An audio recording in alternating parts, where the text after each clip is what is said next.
하며 당신의 입에서 나오는 말씀을 듣기 원합니다. 주여 우리 모든 허물과 죄들을 피하려 두시고 그 영으로 우리의 기름 부어 주소서. 참으로 우리를 하나 되게 하신 주님, 우리를 한 몸 안에 두신 것에 인하여 감사합니다. 오 사랑하는 주님, 저희 하나 안에서 주님 말씀하소서. 하나를 위하여 또한 말씀하소서. 참으로 우리 자신을 비워드립니다. 오 당신의 모든 분배를 받아들입니다. 우리를 조성하시는 삼일 하나님의 모든 풍성이 이 한 시간 우리 존재를 채우기를 원합니다. 오 온전히 이 시간을 주 앞에 의탁드립니다. 주 예수님, 주님께 감사합니다.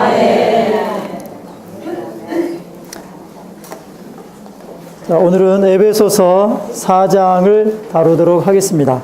먼저 본문 말씀 에베소서 4장 1절부터 6절까지를 함께 읽도록 하겠습니다. 아멘. 자, 1절부터 같이 읽기 바랍니다. 그러므로 주님 안에 갇힌 사람인 내가 여러분에게 권합니다. 여러분은 부름을 받았으니 그 부름에 합당하게 행하십시오. 모든 일에 겸허하고 온유하며 또 오래 참음으로써 사랑 안에서 서로를 짊어지고 화평의 매는띠로 그 영의 하나를 힘써 지키십시오. 몸이 하나요 성령도 한 분이십니다. 이와 같이 여러분도 부름을 받았을 때 한 소망 안에서 부름을 받았습니다. 주님도 한 분이시요 믿음도 하나요 침례도 하나입니다. 하나님도 한 분이시며 모든 사람의 아버지이십니다. 그분은 모든 사람 위에 계시고 모든 사람을 통과하여 계시고 모든 사람 안에 계십니다. 아멘.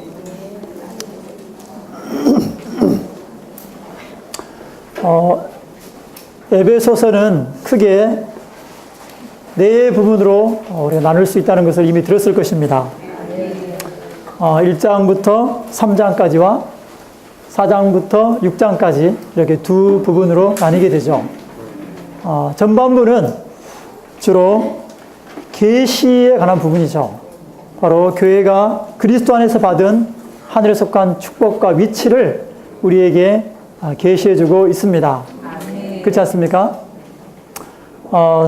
아버지께서는 우리를 선택하셔서 그분 앞에 거룩하고 흠없게 하셨고 또한 우리를 미리 정하셔서 예정하셔서 아들의 자격에 이르게 하셨습니다. 또한 아들은 타락한 죄인들인 우리를 위하여 구속을 성취하셔서 우리를 하나님의 유업이 되게 하셨죠. 또한 그 영께서 우리가 그분을 믿을 때, 그 아들을 믿을 때 우리 영 안에 인치시고 보증으로서 우리 안에 들어와 계십니다. 이러한 놀라운 삼일 하나님의 축복이 있으나 감사합니다. 사도 바울은 이러한 하늘에 속한 이러한 축복을 계시로서 우리가 볼 수 있도록 우리를 위해서 기도한 것을 볼 수가 있습니다. 그 다음에 2장 1절에서 우리는 교회의 산출과 건축을 보게 되죠.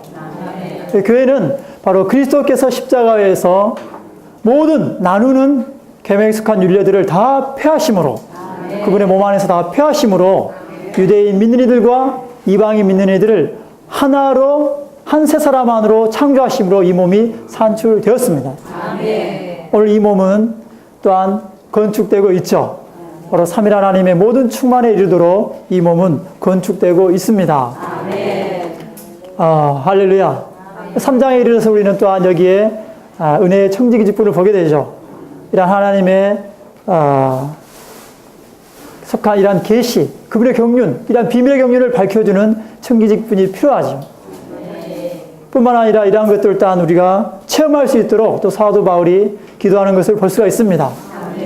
아버지께서 그 능력으로 그 영을 통하여 우리를 강화시키셔서 속 사람 안에 이르게 하시고 그리스도께서 믿음을 통하여 우리 마음 안에 거처를 정하시고 우리가 그리스도의 차원을 이해하고 그분의 사랑을 알아서 하나님의 모든 충만에 이르도록 체험하도록 를 위해서 기도하고 있습니다. 이어서 이제 4장에서 두 번째 부분이 왔습니다. 4장부터 6장까지는 성령 안에서 교회에게 필요한 생활과 책임, 우리는 이러한 높은 계시, 하늘에 속하고 영적인 이러한 계시를 볼 뿐만 아니라 이제 우리 생활 가운데서 합당한 이러한 교회 생활 가운데서 우리 생활을 가져야 하고 책임을 짊어질 필요가 있죠. 그래서 첫 번째 우리가 감당해야 할 책임은 무엇입니까? 생활은 바로 그 영의 하나를 지키는 것입니다. 1절을 보면은 바울 형제님이 주님 안에 갇힌 사람으로서 그 자신 하나의 본으로서 우리에게 제시하고 그러한 본으로서 또 우리에게 권면하는 것을 볼 수가 있습니다. 여러분은 부름을 받았으니 그 부름에 합당하게 행하십시오. 이 부름은 무엇을 말하는 것입니까? 바로 1장 3절부터 14절에 있는 바로 그리스도 안에 있는 하늘에 속한 축복들을 가리키고 있는 것입니다. 그러한 축복들의 총체죠. 아버지의 선택과 예정하심, 아들의 구속, 그 영의 도장 찍으심과 보증하심, 이런 것들의 총체가 이 부름인 것이죠. 이 부름 안에 이 모든 것들이 포함되어 있는 것입니다. 하나님은 이러한 부름에 우리가 합당하게 행하기를 원하십니다. 그럼 어떻게 우리가 이러한 부름에 합당하게 행할 수가 있습니까? 첫 번째는 우리가 몇 가지가 있죠. 여러 가지 그 이후로부터 이게 나오게 되는데 첫 번째는 바로 우리가 그 영의 하나를 지키는 것입니다. 하나. 오늘 세상에서도 하나를 원하죠. 다 뭔가 일치되어야 한다. 통합되어야 한다. 모든 어떤 분열, 차별 이런 걸 다 제하고 다 하나 되어야 한다고 부르짖고 있습니다. 그래서 우리 국제연합이 있죠. UN이 있죠.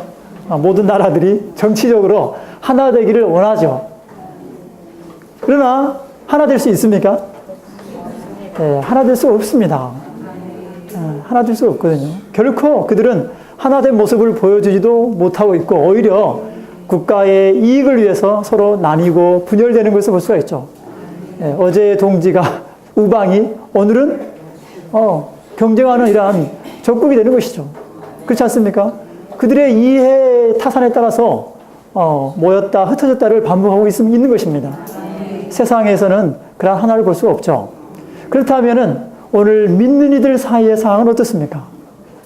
오늘 많은 믿는 이들이 이러한 믿는 이들이 하나가 되어야 된다. 통합을 부르짖죠. 그래서 온 어떤 종파와 교리와 실행과 이 모든 것을 초월해서 우리 하나 되자. 그래서 어떤 교회 연합 이런 것을 만들기도 하고 그런 활동을 갖기도 하죠. 그러나 하나 되었습니까? 그들의 노력은 다 수포로 들어갔습니다. 안타깝게도 그들이 하나 되어야 한다는 그러한 갈망과 그러한 사상은 맞지만 그들은 이 하나가 무엇인지도 모르고 이 하나를 어떻게 갖게 되는지도 모르고 이걸 모르기 때문에 그들의 하나는 피상적이고 외적이죠. 결코 하나를 이룰 수가 없습니다. 오히려 오늘 많은 믿는 이들이 여러 가지 것들로 인해서 오히려 나뉘어지고 분열되어 왔죠. 그러나 주님은 오늘 회복된 교회 생활을 통하여서 참된 하나를 회복하신 것을 인하여 감사합니다. 오늘 우리는 합당한 이 교회의 터, 그 지방의 입장 위에 있습니다. 그러나 그것으로 그치는 것이 아니죠. 다만 우리는 외적인 터가 있는 것이죠. 그 안에 실제적인 어떤 내용이 필요합니다. 여기에 그 영의 하나를 말하고 있는 것이죠. 다만 이 하나는 외적으로 연합되는 것이 아닙니다. 다만 믿는 이들을 외적으로 하나로 이렇게 결속시켜 놓거나 함께 모아두는 것이 아니죠. 여기서의 하나는 바로 그 영의 하나입니다. 그 영의 하나. 어떤 사람들이 이루어내는 하나가 아니에요. 그 영에 속한 하나일 뿐만 아니라 그 영 자신인 하나인 것이죠.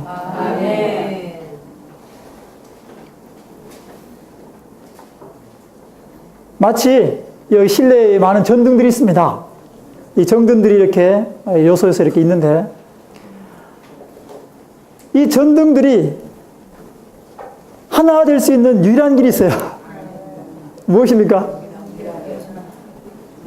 전기가 흐르게 하는 거죠. 전기가 흐를 때 여기에 많은 전등들이 있지만 그 전기가 흐를 때 여기에 빛이 비치면서 이 전등들이 하나가 되는 것이죠. 그러므로 이 전등들의 하나는 무엇입니까? 전기 그 자체인 것이죠. 오늘 그리스도의 몸 안에 있는 이 진정한 참된 하나는 바로 그 영 자신입니다. 그 말은 그 영을 떠나서는 결코 하나를 이룰 수 없다는 거예요.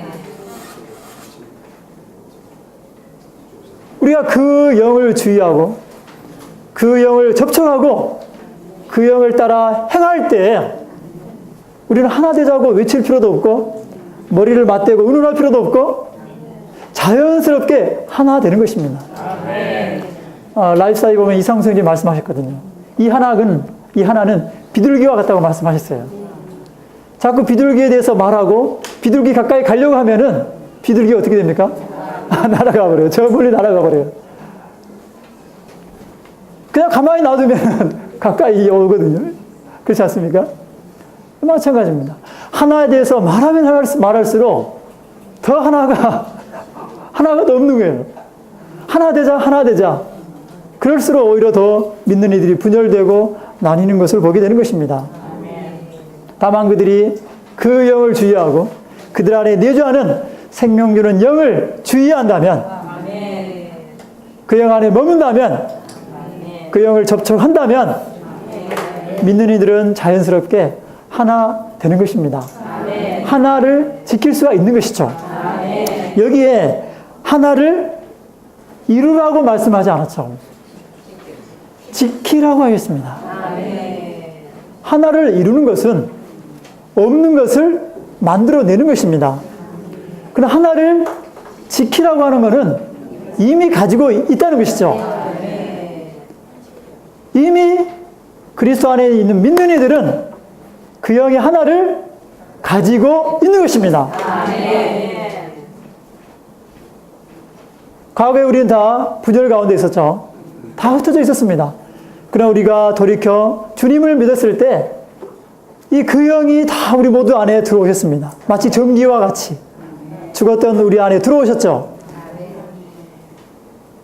우리를 살리셨거든요. 그러므로 그 영으로 말미암아서 우리는 그 영 안에서 다 하나가 된 것입니다. 우리는 이미 그 영의 하나를 가지고 있습니다. 이제 우리가 할 유일한 일은 하나를 지키는 것입니다.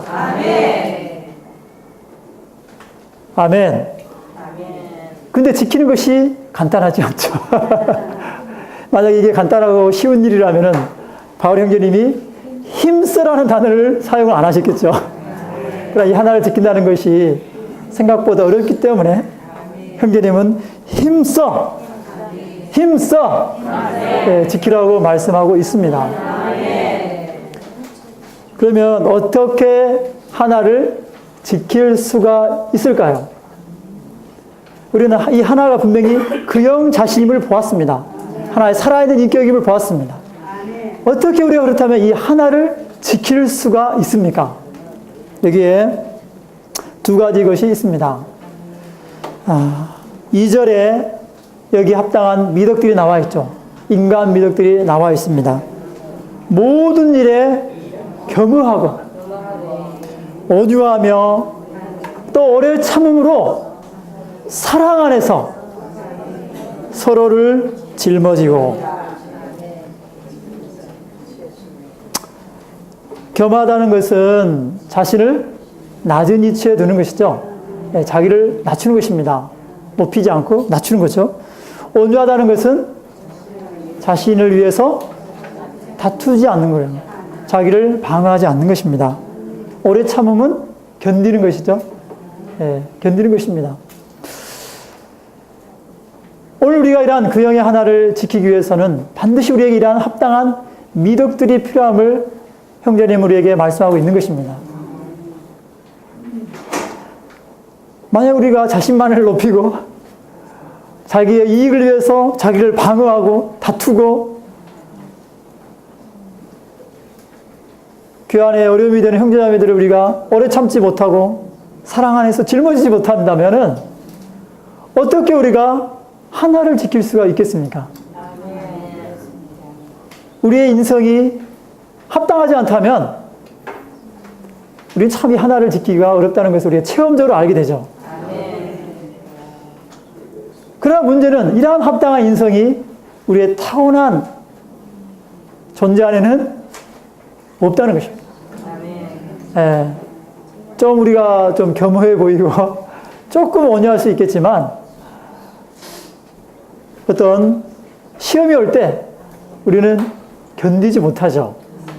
견디지 못하고 막 폭발을 해버리죠. 그렇지 않습니까? 이 인성은 우리 자신에게 속한 것이 아니고 우리에게 있는 것이 아니라 부활 생명 안에 있는 예수님의 인성입니다. 예수님만이 이러한 인성을 소유하고 계시죠. 그러므로 이러한 인성을 소유하기 위해서 반드시 우리에게 하나의 과정이 필요한데 그건 바로 변화되는 것입니다. 이 2절의 이 말씀은 우리가 변화될 것을 요구하고 있는 것입니다. 우리의 타고난 그러한 인성 안에 있는 미덕들을 살아 나타내는 것이 아니라 매일매일 그 영 안에 있는 부활 생명을 누림으로 우리가 변화이란 과정을 통과할 때 예수님의 그 합당한 높여진 부활한 그 인성이 우리의 그러한 인성 안에 인성의 미덕들 안에 스며들고 침투하여서 그 인성을 높이게 될 것입니다. 그러므로 이러한 예수님의 인성이 예수님의 합당한 그 인성이 우리의 미덕들을 통해서 표현되고 나타나게 되는 것이죠. 그러한 예수님의 인성 안에서 우리는 오래 참고 겸허하고 온유하고 오래 참고 또한 사랑 안에서 서로를 짊어질 수 있습니다. 교회 생활을 하다 보면은 우리가 짊어져야 할 지체들이 있죠. 심지어 우리는 가정생활 안에서도 남편은 아내를 짊어져야 할 때가 있고 또한 아내는 남편을 짊어져야 할 때가 있습니다. 그러나 많은 때 우리는 실패하죠. 짊어지는데 실패하고 많은 때 고성이 오가고 때로는 무언의 침묵이 오가 그것이 아니면 침묵하죠. 등을 돌리고 예수님 참으로 우리는 다 합당치 않습니다. 우리의 타고난 인성은 한계가 있죠. 그럼 우리에게는 이러한 변화를 과정을 통해서 예수님의 높여진 그러한 부활한 인성을 우리가 더 조성할 수 있기를 원하고 가질 수 있기를 원합니다. 또 3절에 두 번째, 어떻게 그 영의 하나를 지킬 수 있는가? 그것은 바로 화평에 매는 띠로 하나를 지키는 것입니다. 화평에 매는 띠.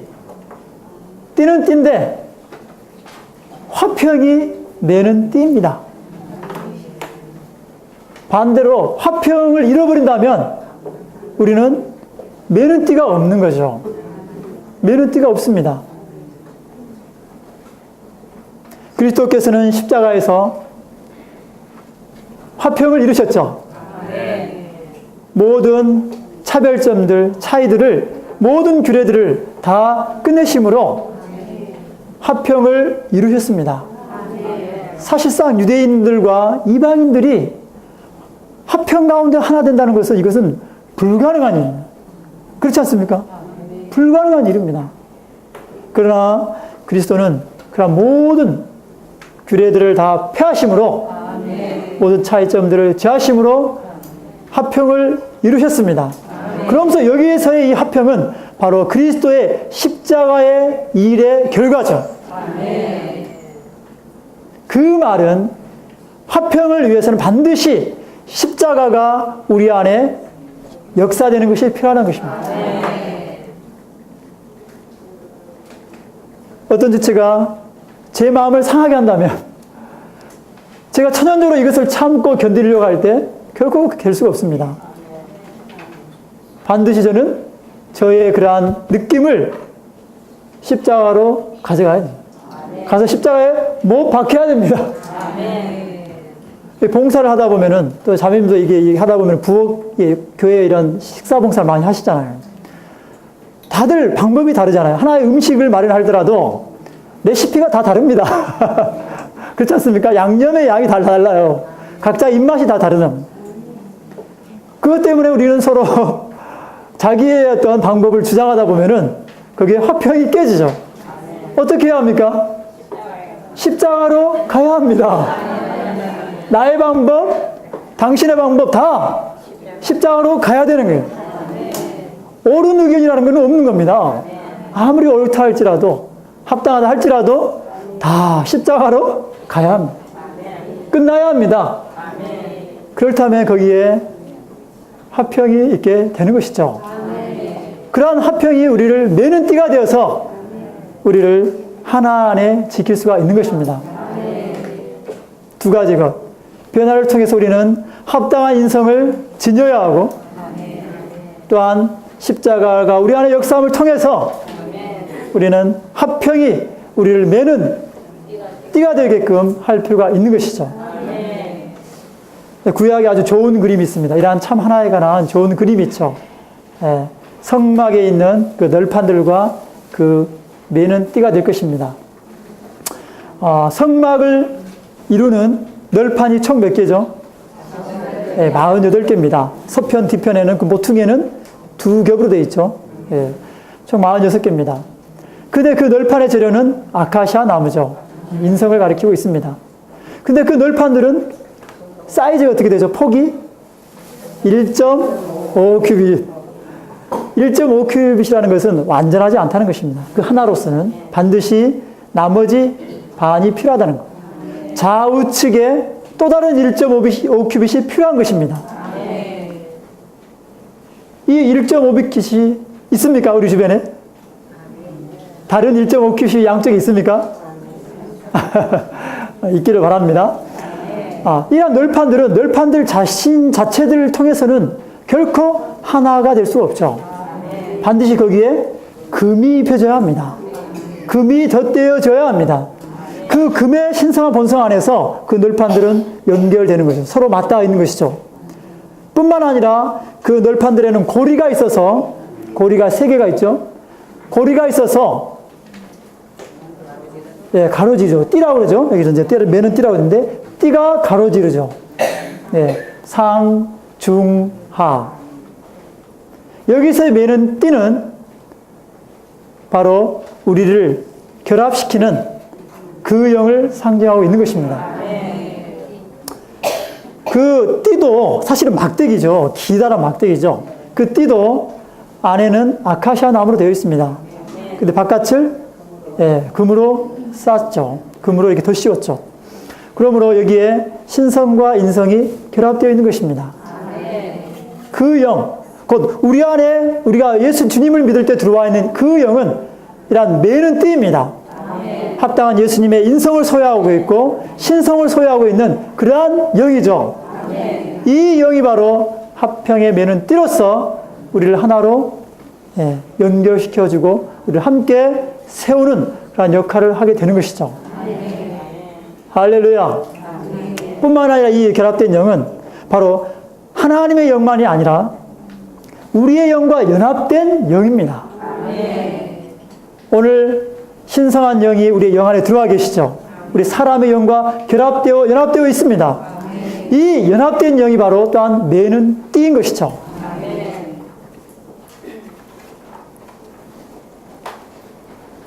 그러므로 오늘 우리가 하나를 지키기 위해서는 반드시 금으로 더 씌워져야 하고, 합당한 인성이 있을 뿐만 아니라 금으로 더 씌워져야 하고, 이러한 매는띠가 우리를 가로지를 필요가 있어요. 이 결합시키는 영은 또한 가로지르는 영입니다.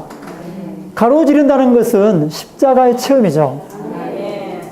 그 영은 반드시 우리 존재를 관통하여서 다른 지체에게 도달해야 합니다. 근데 내가 십자가를 적용하지 않는다면 어떻게 나를 가로질러서 나를 통과하고 관통하여서 다른 지체에게 도달할 수 있겠습니까? 만약 우리가 이런 자신의 강한 의견, 자신의 느낌, 이것을 고수하고 있다면 결코 이 가로지는 영은 우리를 맬 수가 없는 것이죠. 그러므로 우리는 반드시 우리 자신을 가로지르는 영께 열기를 원합니다. 그럴 때 그분은 우리를 관통하심을 통해서 우리 모두를 하나 안에 지키시게 될 것입니다. 하나는 결코 우리 자신에게 속한 것이 아니로 이 하는 바로 그 영 자신입니다. 아멘. 로마서 1번을 제가 다 다뤘습니다. 자, 2번을 보게 되겠습니다. 그렇다면 이 하나의 근거 또 기초가 무엇인가? 몸 안에 있는 하나의 근거, 기초가 무엇인가? 4, 5, 6절에는 거기에 7가지 하나가 나와 있습니다. 자, 우리가 큰 목소리로 함께 선포해 보기를 원합니다. 첫째, 한 몸, 한 영, 한 소망, 한 주님, 한 믿음, 한 침례, 한 하나님과 모든 사람의 아버지. 한번 안보고 한번 선포해 볼까요? 자, 한 몸, 한 영, 한 소망, 한 주님, 한 믿음, 한 침례, 한 하나님 곧 모든 사람의 아버지. 할렐루야. 여기에 7가지 하나가 있습니다. 근데 이 7가지 하나는 세 부류로 나뉘어져 있죠. 첫째, 그 영과 관련된 3가지가 있습니다. 첫째, 한 몸이요, 한 영이요, 한 소망이 있습니다. 이 3가지가 과연 어떻게 연관되어 있습니까? 이 한 몸은 하나의 외적인 것이죠. 오늘 이 그리스도의 몸입니다. 근데 이 몸은 하나의 표현이죠. 그 몸 안에 본질이 있죠. 내용이 있습니다. 그것은 바로 한 영이죠. 이 영에 의해서 우리는 거듭나서 한 몸 안, 이 영 안에서 우리는 한 몸을 이루게 되었죠. 한 몸으로 산출되었습니다. 결국 이 영이 우리 안에서 계속적으로 운행하고 일하심을 통해서 우리를 적셔셔서 결국 우리를 한 소망에 이르게 하시는 것입니다. 그러므로 몸은 표현이요, 한 영은 본질이고 한 소망은 목표라고 말할 수가 있을 것입니다.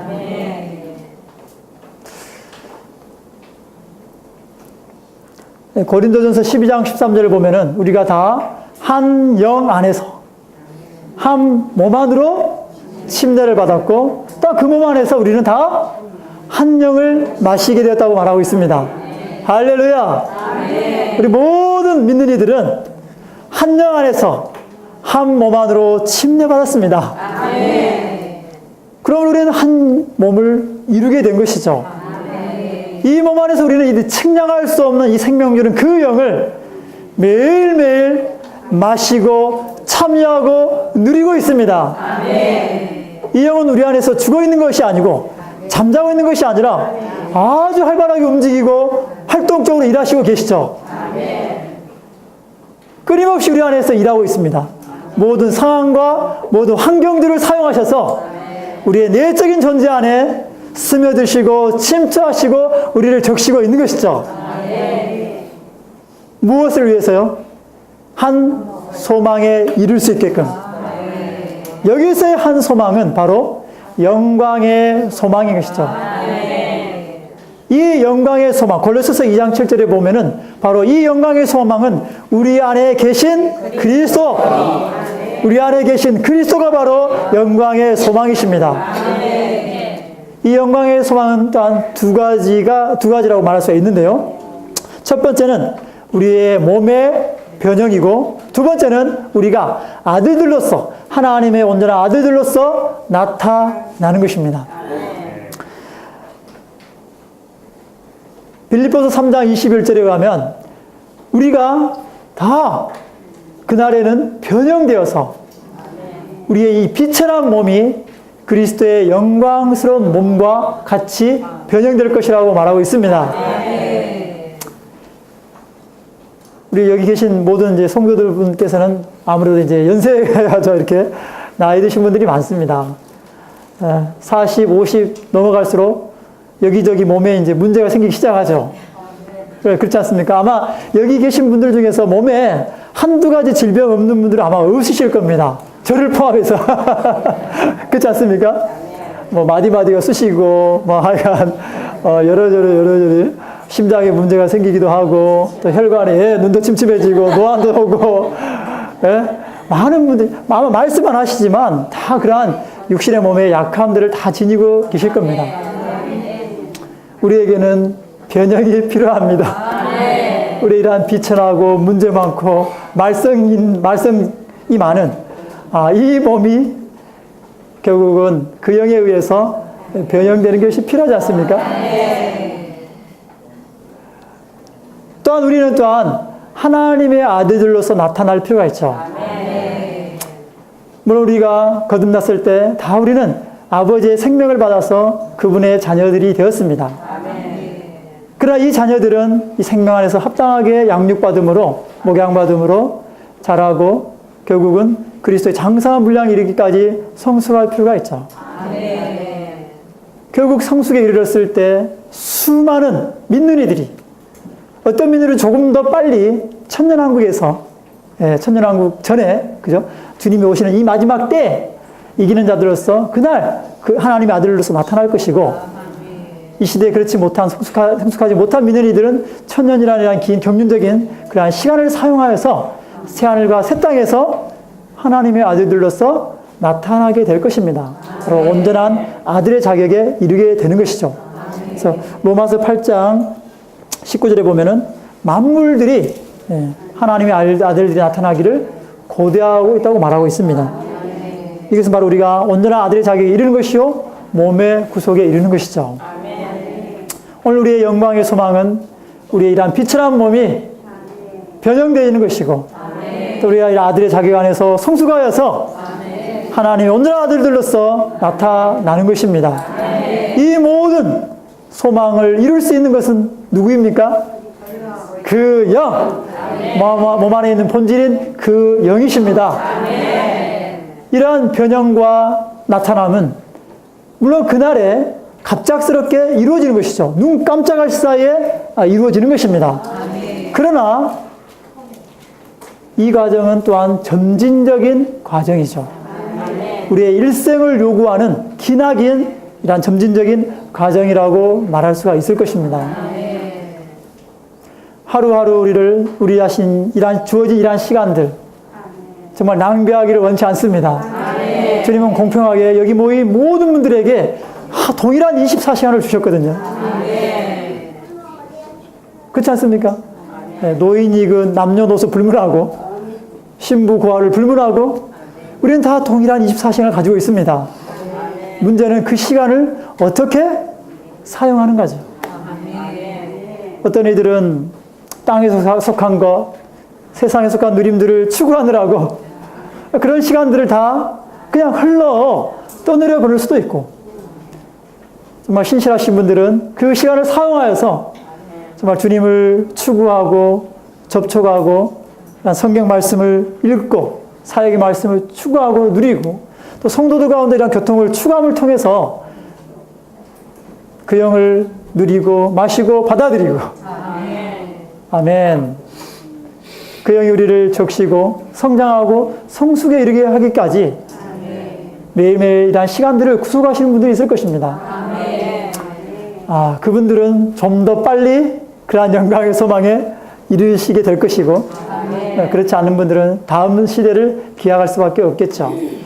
그럼 우리는 우리에게 주어진 이러한 시간들, 얼마나 남았는지는 모를 것입니다. 그렇지 않습니까? 제가 여기 모이신 형제자매들보다는 아마 나이가 어리지만, 제가 주님 앞에 언제 갈지는 아무도 몰라요.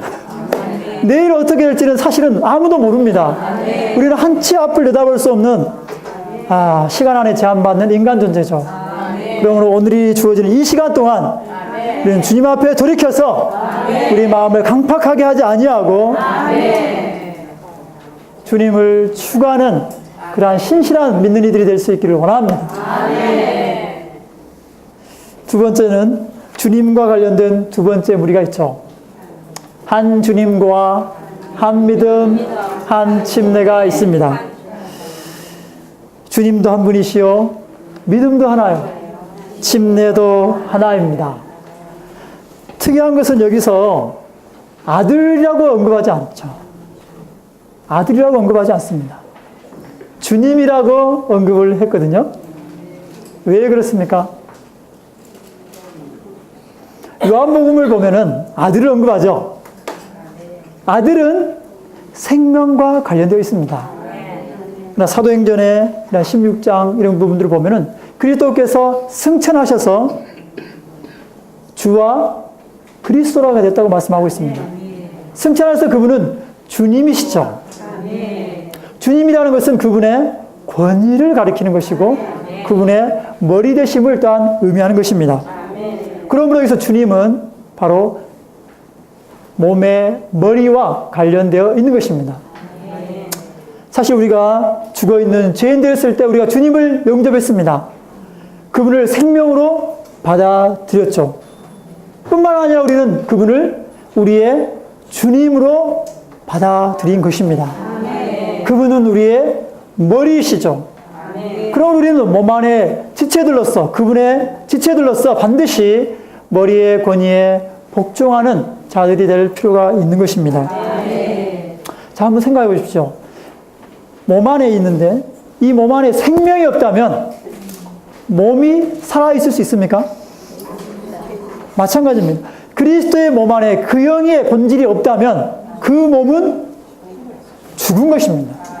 그러므로 믿는 이들 사이에 그 영을 주의하지 않고 하나 되겠다 하는 것, 그건 다 죽은 것입니다. 두 번째, 여기 몸이 있는데 생명이 있습니다. 목을 친다면 어떻게 됩니까? 이 몸은 그대로 쓰러질 것입니다. 이 몸의 하나는 붕괴되고 말 것입니다. 그러므로 이 몸의 하나를 위해서 반드시 이 머리가 바로 서야죠. 머리가 바로 서야 합니다. 정말 주님이 우리 가운데서 주님의 위치를 차지하실 필요가 있죠. 우리 매일매일 주 예수님이라고 부르지 않습니까? 아무 생각 없이 주 예수님이라고 부릅니다. 주 예수님이라고 부르면서 자기 하고 싶은 대로 행해요. 내가 하고 싶은 것을 해요. 그것은 참되게 주님으로 삼는 실제가 없는 것입니다. 주여, 우리는 돌이킵니다. 그분을 주님이라고 불렀지만 실제로 그분을 머리 삼는 실제가 없었던 그러한 생활들을 우리 또한 돌이킵니다. 예수님은 주님이십니다. 모든 머리 위에 머리이십니다.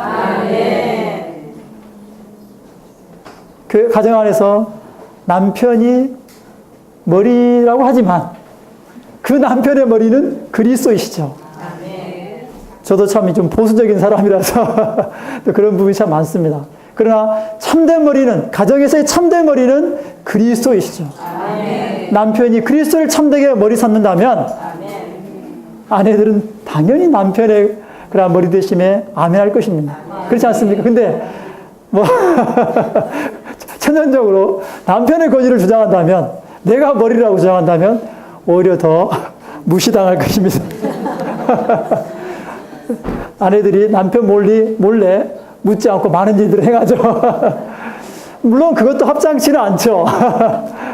예, 자매님들도 합당하게 가정 안에서 형제님을 머리 삼을 필요는 있습니다. 어찌됐든 우리 가정의 참된 머리는 그리스도이시고 교회 생활 가운데서 참된 머리 그리스도이십니다. 정말 우리는 주님을 주님으로 모시기를 원합니다.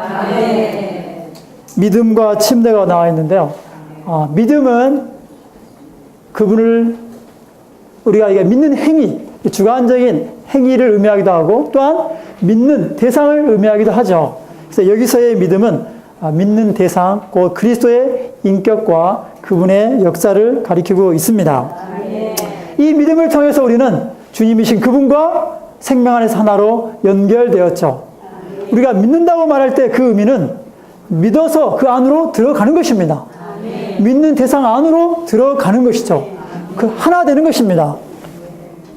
다만 믿어서 그분을 의지하는 게 아니고 그 믿는 대상 안으로 들어가서 그와 연결되는 것입니다. 우리는 이러한 믿음을 통해서 우리는 그리스도 안으로 연결되었고 그분과 하나 되었습니다.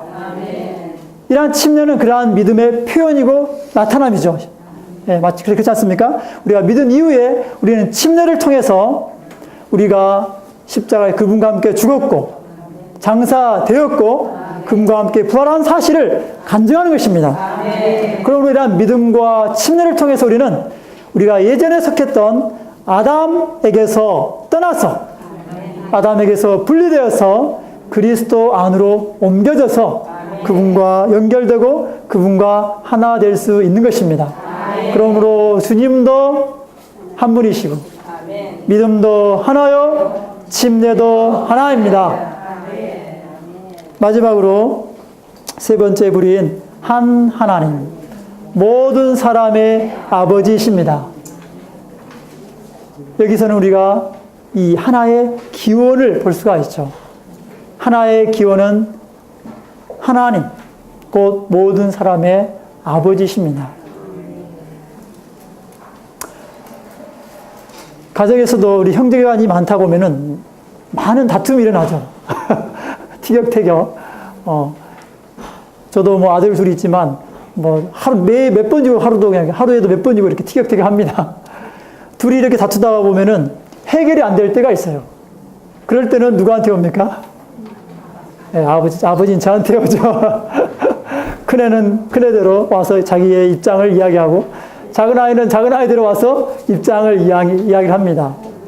그럼 제가 양쪽을 들어보고 거기에 합당한 어떤 판결을 내리게 되죠. 그러므로 이 교회 생활 가운데서 그리스도 안에 있는 많은 형제들이 있죠. 하나님이 우리 많은 자녀들이지만 많은 어려움들이 있습니다.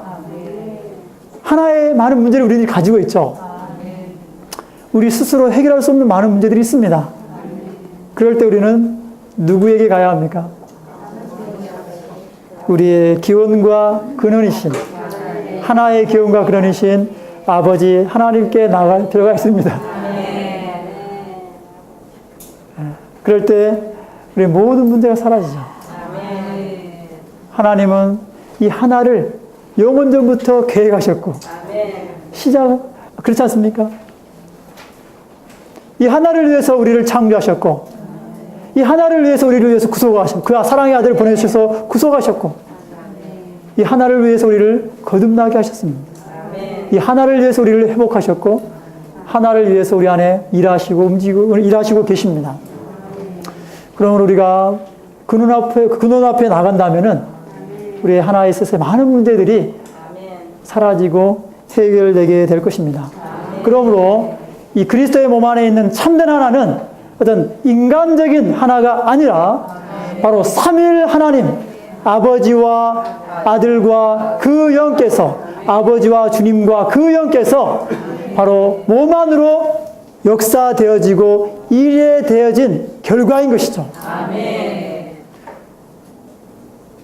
하나의 근거는 바로 삼일 하나님 그분 자신이십니다. 하나의 기초도 바로 삼일 하나님 그분 자신이십니다.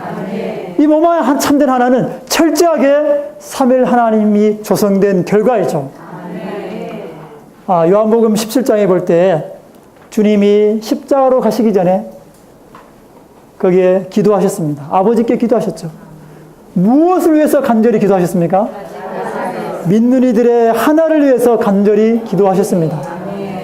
아버지와 내가 하나인 것처럼, 아버지와 제가 하나인 것처럼 저들도 다 하나 되게 하여 주십시오.